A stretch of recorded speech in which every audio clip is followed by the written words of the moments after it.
সাতক্ষীরার আশাশুনির আনুলিয়ায় নদীর বেড়িবাঁধ ভাঙার একদিন পার হলেও মেরামতের উদ্যোগ নেওয়া হয়নি। এতে নতুন করে ৪০টি গ্রাম প্লাবিত হওয়ার শঙ্কা দেখা দিয়েছে। বাঁধ মেরামতের উদ্যোগ না নেওয়ায় ক্ষোভ জানিয়েছেন স্থানীয়রা।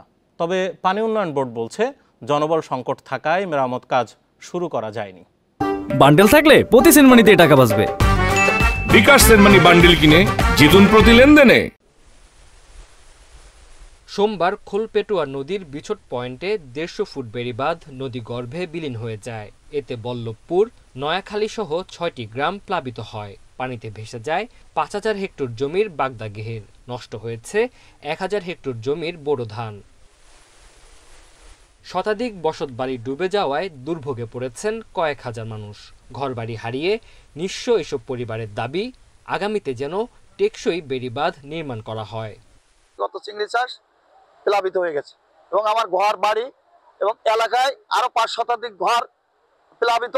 মিঠা পানি যখন নোনা পানি ঢুকবে, ধান এখন তো পাকার মুখী, এখন পাকতেছে ধান, এখন একটু কদিন পরে কাটবে, কিন্তু ধানগুলো সব নষ্ট হয়ে যাবে। এদিকে বাঁধ মেরামত না করায় ক্ষোভ জানিয়েছেন স্থানীয়রা। তবে পানি উন্নয়ন বোর্ড বলছে জনবল সংকট থাকায় শুরু করা যায়নি মেরামত কাজ।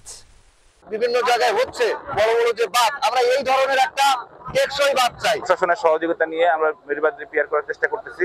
এই মুহূর্তে আমাদের লোকাল বল গেটে করে বালু আনা হচ্ছে, জিও টিউব আছে, পর্যাপ্ত ব্যাগ আছে আমাদের। এখন এই ঈদের কারণে, ঈদের ছুটিতে কিছু লেবার সংকটে পড়েছি আমরা, যে কারণে সুইফটলি কাজটা করতে পারতেছি না। ক্ষতিগ্রস্তদের মানবিক সহায়তার আশ্বাস দিয়েছেন জেলা প্রশাসক।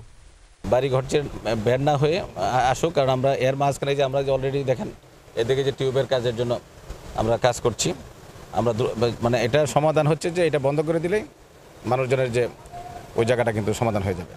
দ্রুত বেড়িবাঁধ সংস্কার করা না হলে আশাশুনি উপজেলার ৪টি ইউনিয়নের কমপক্ষে আরও ৪০টি গ্রাম ক্ষতিগ্রস্ত হবে। Independent news.